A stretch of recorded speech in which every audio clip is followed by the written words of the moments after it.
Football মাঠের লড়াই এবার ছাপিয়ে গেল কূটনীতি ও আন্তর্জাতিক রাজনীতিকে। ইউরোপীয় ফুটবলের সর্বোচ্চ নিয়ন্ত্রক সংস্থা উয়েফা ইসরায়েলকে আন্তর্জাতিক ফুটবল থেকে বহিষ্কার করার প্রস্তাব নিয়ে অগ্রসর হচ্ছে বলে জানিয়েছে বার্তা সংস্থা অ্যাসোসিয়েটেড প্রেস। সংস্থাটির ২০ সদস্যের নির্বাহী কমিটির বেশিরভাগ সদস্য ইসরায়েলি দলগুলোকে আন্তর্জাতিক ফুটবল থেকে সরিয়ে দেওয়ার পক্ষে ভোট দিতে পারেন বলে ধারণা করা হচ্ছে। সিদ্ধান্তটি কার্যকর হলে আগামী বছরের বিশ্বকাপ বাছাই পর্বে আর অংশ নিতে পারবে না ইসরায়েল। অথচ ২ সপ্তাহ পরেই নরওয়ে ও ইতালির বিপক্ষে তাদের গুরুত্বপূর্ণ ম্যাচ রয়েছে। তবে ফিফা এই বিষয়ে কি অবস্থান নেবে? ফিফা সভাপতি জিয়ান্নি ইনফান্তিনো ও মার্কিন প্রেসিডেন্ট ডোনাল্ড ট্রাম্পের ঘনিষ্ঠ সম্পর্কের কারণে যুক্তরাষ্ট্র সরকারের চাপ এখানে বড় ভূমিকা রাখতে পারে। মার্কিন পররাষ্ট্র দপ্তর ইতিমধ্যেই জানিয়েছে, ইসরায়েলকে বিশ্বকাপ থেকে বাদ দেওয়ার উদ্যোগ ঠেকাতে তারা সক্রিয়ভাবে কাজ করছে।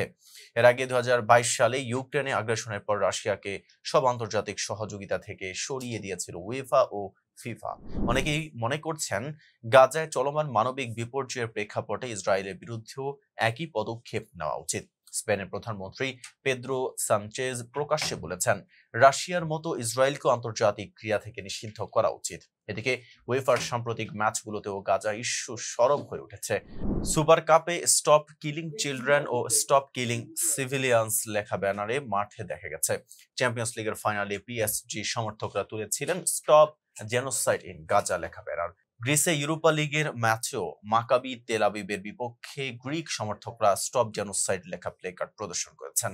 অন্যদিকে ইসরায়েলের ক্রীড়া ও সংস্কৃতি মন্ত্রী মিকি জোহর, প্রধানমন্ত্রী নেতানিয়াহু এবং ফুটবল ফেডারেশনের সভাপতি মোশে জুয়ারেস একসঙ্গে কাজ করছেন উয়েফার নির্বাহী সভায় প্রস্তাবটি আটকে দেওয়ার জন্য। কাতার সহ বিভিন্ন দেশও এই প্রস্তাবের পক্ষে অবস্থান নিয়েছে। বিশেষ করে দোহায় হামাস নেতাদের লক্ষ্য করে সাম্প্রতিক ইসরায়েলি বিমান হামলার পর অসন্তোষ বেড়েছে। যদি উয়েফা ভোটে গিয়ে সংখ্যাগরিষ্ঠ সমর্থন পায়, তবে ইসরায়েলি ফুটবলের জন্য এটি হবে যুগান্তকারী আঘাত। শুধু মাঠের লড়াই না, আন্তর্জাতিক কূটনীতিতেও এর গভীর প্রতিধ্বনি শোনা যাবে। এতক্ষণ সাথে ছিলাম মেহেদী হাসান। ফেজলাভি বলে সাথে থাকার জন্য ধন্যবাদ।